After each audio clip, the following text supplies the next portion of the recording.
Si je vous disais hein, que dans la salle, on était trois, moi plus 2 personnes, et que les 2 seules autres personnes dans cette salle se sont dit, tiens, si on gueulait à haute voix notre vie, comme si ça nous intéressait. Il y a 2 personnes en plus que moi dans la salle, il faut qu'ils se décident à causer entre eux.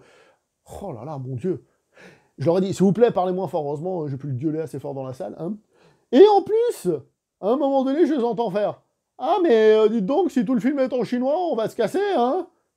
S'il vous plaît, s'il vous plaît, s'il vous plaît. Bah, misère, pourquoi? Parce que, évidemment que le film va pas être 100% en chinois. Enfin bref. Ah Bienvenue chez le beau parleur de l'action et du ciné d'auteur. Bonjour à vous les cinéphiles et bienvenue dans cette vidéo, cette critique en post-projection. On va parler aujourd'hui du film Shang-Chi et la légende des 10 anneaux. Le nouveau film Marvel, mais surtout, la nouvelle tentative de Disney de percer sur le marché chinois. Hein. Je ne vais pas vous répéter l'historique, Mulan et compagnie. Hein. En ce moment, Disney essaye de percer le marché chinois. Pourquoi? Parce que c'est le plus gros marché mondial. Donc, ils sont allés nous chercher un personnage de comics, certes, mais un personnage de comics que pas beaucoup de monde connaissait, très honnêtement, c'était pas un personnage qui est très réclamé, mais ça tombe bien, parce que ça tombe aussi avec la mode il faut mettre de la diversité, donc on met des asiatiques et tout, et puis et pourquoi pas, hein. Et puis comme les gens, hein, de toute façon, ils vont pas regarder des films asiatiques quand même, il faut que ce soit des films américains avec des asiatiques, hein. Je fais le grand public évidemment, hein. Bah, heureusement qu'il y a les Américains pour nous fournir des films avec des asiatiques, parce que c'est connu, en Corée, en Chine, tout ça, ils font pas de films. Des petites piques gratos là. Donc le nouveau Marvel qui débarque. Et j'avais un petit peu peur pour plusieurs raisons, mais un truc qui m'a un petit peu rassuré. Hein, on va aller par étapes. D'abord, le film, il est réalisé donc par un Hawaïen. Donc j'ai vérifié, il a des traits un peu bridés, donc ça va. Hein. Quand on voit son nom, puisqu'il s'appelle Destin Daniel Cretton, j'étais pas forcément certain. Je me suis dit, tiens, est-ce que pour une fois, ils auraient mis un réalisateur qui n'a pas forcément les traits du type du film. Maintenant, vous savez, c'est la mode, on fait un film qui met en avant les femmes, il faut que ce soit une femme, etc., etc. Donc ça va, il coche la case, tant mieux. Bon, blague à part, c'est quand même le réalisateur qui a fait le film Le Château de Verre, qui est assez réputé, et qui a fait La Voix de la Justice. Je vous en avais fait une vidéo, un film qui fonctionnait très bien et très fortement, voilà, au niveau émotionnel. Et ça, c'est vachement cool. Avant de vous parler du casting, donc, je vais vous parler de la personne qui gère les combats. Les scènes de combat du film, et c'est là que c'est intéressant, ont été chorégraphiées, ont été gérées par un certain monsieur Brad Allen. Brad Allen, pour ceux qui ne savent pas qui c'est un Australien qui a entre autres fait une apparition dans le film Jackie Chan à Hong Kong, je ne vous dis pas le titre français, dans lequel il y avait une scène de fight. C'est pas vraiment un film d'action, il y a 2-3 petits trucs, mais c'est plus une petite comédie romantique, mais il y avait une scène de fight, et c'était la grande époque de Jackie Chan, et autant vous dire que le combat, il dépote sa race. Hein. D'ailleurs, c'est un combat qu'on ressort souvent pour dire, ça, c'est du très bon combat. Donc voilà. En plus, le monsieur a fait partie de l'équipe de cascade de Jackie Chan et tout, donc certes, on n'a peut-être pas un maître au niveau de la gestion des combats, mais on a un disciple de maître. Et comme c'est pas le réalisateur, bah lui, c'est bon, il n'est pas obligé d'être typé. Hein. lui, c'est bon, il n'y a pas de souci. Mais bref, pour la petite histoire et un petit peu moins drôle, il est décédé le 7 août de ce mois 2021, enfin de ce mois passé hein, maintenant, 2021, donc voilà, tout le monde en a parlé, entre autres Jackie Chan qui lui a rendu hommage. Il avait 40 quelques années, je sais plus exactement, 43 par là, enfin bref, pour dire que, voilà quoi, profitons de la vie tant qu'on peut, et voilà. Alors qu'avons-nous dans ce film? Alors dans le rôle de Shang-Chi, nous avons Simu Liu, nous avons Awkwafina qui fait le rôle de Katie, nous avons l'excellent Tony Leung Shuai, je reviendrai là-dessus tout de suite après. Hein. Nous avons donc Falachen qui fait Lei Kou, nous avons Michelle Yeoh, et évidemment plein d'autres acteurs et actrices. On le sait, depuis quelques films, Disney et donc Marvel essaye de faire un effort sur les méchants. On les a souvent taclés sur les méchants en disant que les méchants manquaient d'envergure. Et depuis un certain temps, ils essayent de gagner un petit peu cette bataille, histoire qu'on les emmerde sur d'autres sujets, mais pas sur cela. Et ce film est surtout un drame familial. Un drame familial. Ce qui fait que, certes, l'acteur principal, il est présent et il a son importance, etc., etc. Mais, l'acteur qui tire son épingle du jeu du film, pour moi c'est celui qui porte le film sur ses épaules, c'est Tony Leung Shuai. Il est monumental. En Occident, vous l'avez peut-être vu dans des films comme Héros, hein, film chinois qui a eu un certain succès.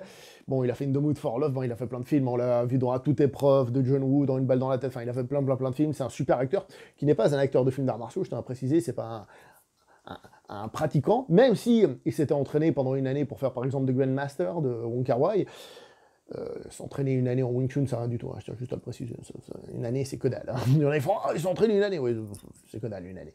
Mais par contre, c'est un acteur très apprécié du point de vue dramatique. On l'a vu, entre autres, je profite dans Infernal Affairs, donc l'original des Infiltrés. Hein, donc voilà quoi. Donc pour dire que c'est un excellent acteur, et je pense que le grand public occidental, si c'est pas déjà fait, va découvrir le talent de cet acteur. Parce qu'il a la présence, il a le jeu d'acteur, il a tout ce qui va avec. Et comme au niveau de l'écriture, bah, c'est du drame, bien qu'il y ait de l'action, et ben il est dans son élément et il le fait superbement bien. Pour moi, c'est clairement lui, alors qu'il a le rôle du méchant, hein, c'est clairement lui qui porte le film au niveau émotion. Parce que aussi, comme je vous ai dit, ils ont essayé de faire des méchants un peu plus intéressants. C'est pas un méchant qui est tout noir ou tout blanc, c'est un méchant qui a ses zones grises, et justement, bah, c'est là où c'est intéressant. C'est pas juste un méchant dégueulasse, hein, il y a quand même des trucs, du drame qui est lié à ça, et c'est plutôt cool, et il le fait superbement bien, ça me fait super plaisir pour lui, non pas qu'il en ait besoin, mais en fait pour nous, spectateurs, et surtout pour le grand public, de pouvoir profiter du talent de ce très grand acteur. En gros, globalement, les acteurs font bien leur taf. Hein. Une de celles qui est le plus classe, c'est encore Michelle Yeoh, mais ça, on va dire, c'est sa marque de naissance d'être classe à cette dame, donc forcément, ça aide. Mais je trouvais que les acteurs s'en sortaient plutôt bien. Puisque l'on parle des personnages, j'ai bien aimé le duo que font le personnage donc, de Shang-Chi et de Katie au début. J'ai trouvé qu'il y avait une énergie, un truc qui fonctionnait entre eux, qui fonctionnait plutôt bien, même si après, par la suite, le personnage de Katie redevient un petit peu trop le comic relief du film, un peu exagéré, mais ça s'estompe aussi un peu après. Donc c'est-à-dire au début, il y a un truc qui fonctionne bien, plutôt l'intro et tout ça. Après, elle est un petit peu trop là pour faire des blagues et être un peu décalée, un peu trop peut-être. Après, ça se calme un tout petit peu, c'est plus, si vous voulez, le personnage d'origine chinoise, mais qui, dans sa tête, est peut-être plus accoutumé, on va dire, aux habitudes américaines. C'est plus une américaine d'origine chinoise, si vous voyez ce que je veux dire. Là où, par exemple, le personnage de Shang-Chi, lui, a quand même eu une enfance chinoise, donc il est plus chinois dans sa tête. En gros, hein, je simplifie, mais c'est un peu ça l'idée de ce personnage-là. Parlons de l'humour dans le film, hein, parce qu'on sait que Marvel, on les tacle pour de l'humour. Est-ce que, par exemple, à un moment donné, on vient proposer un plat végétarien ou du bœuf à des gens alors qu'ils sont en pleine scène dramatique? La réponse est oui. Oui, on vient couper une scène dramatique pour proposer un plat végétarien ou avec du bœuf. C'est peut-être plus du bof, je sais plus. Oui, il y a ça dans le film, on va pas se mentir. Et à ce moment-là, j'ai fait facepalm. Mais bien que, comme j'ai dit, le personnage de Awkwafina, donc de Katie, peut paraître un peu relou à des moments, moi j'ai surtout... Au bout d'un moment, j'étais plus trop dans le personnage. Mais je trouve que, comme le but c'est de mettre du drame, au bout d'un moment, ils ont compris qu'il fallait baisser l'humour pour que le drame puisse s'exprimer. Et ça, c'est cool. Ça, c'est plutôt cool, et j'ai trouvé qu'à ce niveau-là, c'était plutôt réussi, très honnêtement. Je laisse les combats pour la fin, parce que je sais que vous avez très envie que j'en parle, je le sais. Vous savez que j'adore analyser les scènes d'action et les fights, et que je suis très intransigeant là-dessus. Donc, on va parler de l'histoire. Si j'ai bien aimé l'aspect, comme je vous ai dit, dramatique et tout, je dois avouer que le développement de l'histoire a des choses qui m'ont un peu turlupiné.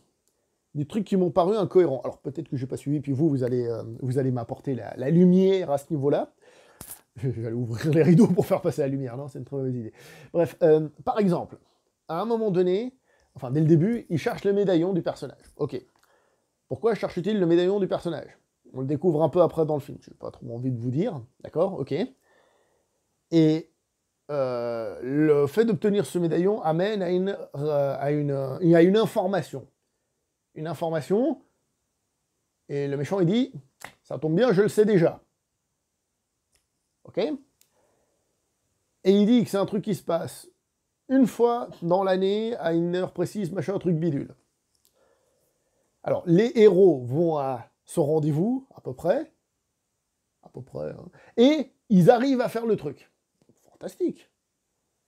Mais peu de temps après, il y a les méchants qui arrivent. Comment ils ont fait? Enfin, là peut-être j'ai décroché, tu vois. Mais il y a plusieurs trucs comme ça qui m'ont pas trop... Ou alors un truc tout con, j'essaye de pas spoiler évidemment, hein, mais c'est un peu la situation de base. Le méchant recrée l'armée des 10 anneaux. Je reste vague encore une fois. Elle fait quoi cette armée des 10 anneaux depuis? Je veux dire, elle est dans l'ombre, elle fait quoi? Je veux dire, t'as un peu l'impression qu'ils ont recréé l'armée puis qu'ils attendaient, tranquillement. C'est peut-être expliqué, mais en tout cas, ça m'a un petit peu tracassé. Bon, alors, les scènes de fight. Les scènes de fight, les scènes de fight, les scènes de fight. J'avais dit dans la bande-annonce, par rapport à la bande-annonce, que les choix de plans qui étaient dans la bande-annonce étaient mauvais. Vous savez quoi? Après avoir vu le film, je confirme, ces plans sont mauvais. Un gars qui esquive une lame au ralenti comme ça, c'est très joli, mais c'est en quoi tu te dis que le mec est un maître d'arts martiaux? C'est juste un ralenti machin. Ce qu'il faut, c'est voir l'enchaînement, bam, bam, bam. Hein, ça, c'est mon côté pratiquant, d'accord? Est-ce que le film fait ça? Je vous rappelle, c'est Brad Allen qui s'occupe, donc un mec presque de confiance, on va dire. Et il y a à boire et à manger. Il y a quelques enchaînements sur un plan, c'est cool.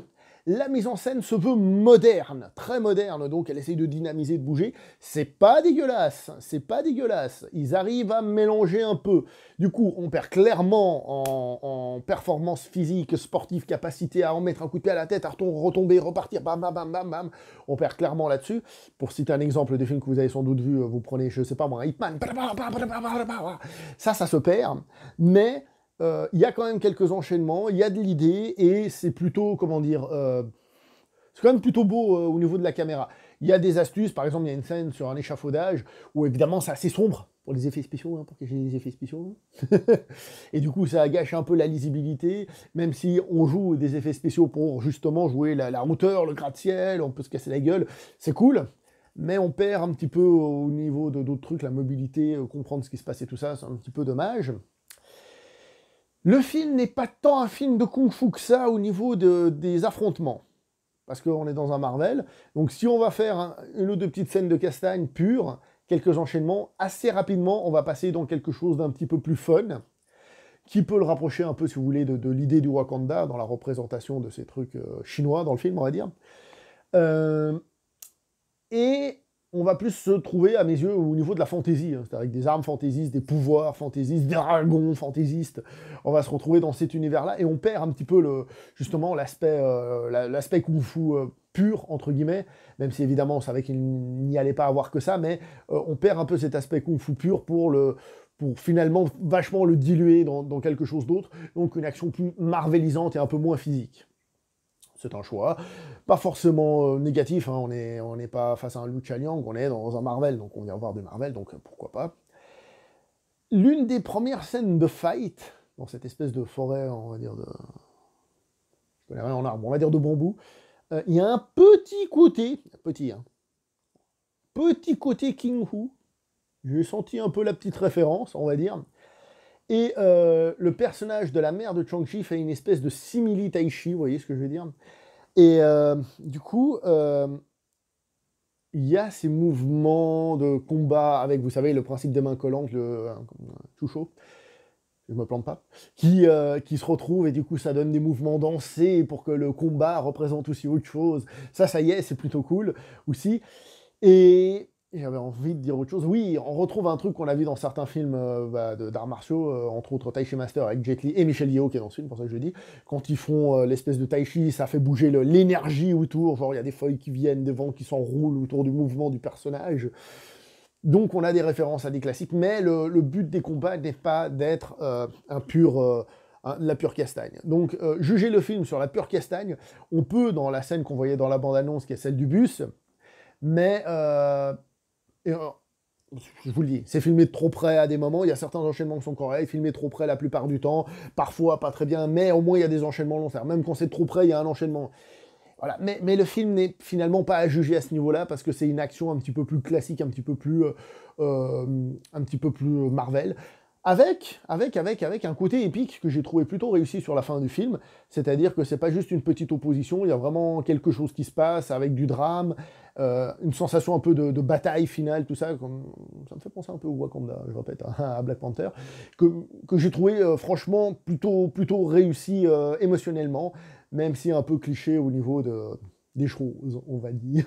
Parlons un petit peu des effets spéciaux, parce que les effets spéciaux, il y a aussi à boire et à manger, il y en a qui sont pas beaux, par exemple la scène dans le bus, la fameuse scène de combat dans le bus. Alors il y en a, c'est pas que tu sois moche, c'est juste que tu les vois. Et il y a même des plans, il y a un plan, je crois, au-dessus, comme ça, où tu vois quand il découpe je sais pas comment on appelle ça, l'accordéon, là, au milieu des bus, quand il découpe ça, t'as un plan du dessus, tu sens qu'il dure 1 seconde et demie pour pas qu'on ait le temps de l'analyser, c'est la magie de la mise en scène, hein, quand même, mais tu sens que c'est pas très beau. Après, sur la fin, par exemple, j'ai trouvé ça beaucoup plus réussi, beaucoup moins gênant. peut-être parce qu'on s'y fait, mais j'ai trouvé ça beaucoup moins gênant. Je trouvais que le combat final était plus impressionnant. Peut-être là où il fallait mettre le budget, justement, et en effet, c'est là qu'il fallait le mettre, donc ils ont eu raison. Il y a des trucs qui font... d'autres qui sont cachés, comme je vous ai dit, l'échafaudage, c'est pas la seule scène, hein, un peu sombre comme ça, pour faire, oups, on cache les effets spéciaux, mais en règle générale, j'ai trouvé que c'était très correct. Donc, au final, qu'est-ce qu'on a avec ce Shang-Chi? Un film qui cherche clairement à viser le marché chinois. Clairement. Il n'y a pas d'autre truc, ça parle beaucoup en chinois. Lequel? Je vous laisserai découvrir. Ça parle beaucoup en chinois, on est dans un truc chinois, on ressent un personnage de n'importe où, c'est vraiment ça. Mais, de par leur recherche de faire quelque chose d'un peu plus dramatique, et que le méchant ait des enjeux qu'on peut comprendre, même si il y a quelque chose qui fait qu'il a tort à 100%, ça donne un truc intéressant. Et comme le méchant, en plus, est interprété par Tony, je le prononcerai mal, Tony Leung, on va le dire comme ça. Tony Leung Shuai, s'il y a des Chinois, s'il vous plaît, aidez-moi. Un acteur absolument grandiose, et qui fait du très bon dans ce film, et ça fait plaisir, parce que pour moi, c'est lui qui rend le méchant excellent, entre autres. Et c'est ce qui fait que le film est vraiment un bon petit divertissement, malgré le côté histoire vraiment, des personnages, tout ça, que j'ai trouvé un peu boiteuse, et je pense que si on revoit le film avec, vous savez, la loupe, entre guillemets, la loupe, juste en mode, bon, j'ai déjà vu le film une fois, je le revois avec, en faisant attention aux détails, je pense que l'histoire en elle-même doit pas vraiment se tenir debout, très honnêtement. Je pense qu'il doit y avoir pas mal de trucs qui collent pas, je vous le dis honnêtement. Mais au final, je suis sorti plutôt satisfait, surtout je m'attendais à bien pire. Je vais donc m'arrêter là pour cette vidéo. N'oubliez pas de liker, commenter, partager. On se revoit prochainement pour une prochaine vidéo. Jusque là, portez-vous bien et pratiquez les arts martiaux. Allez, ciao.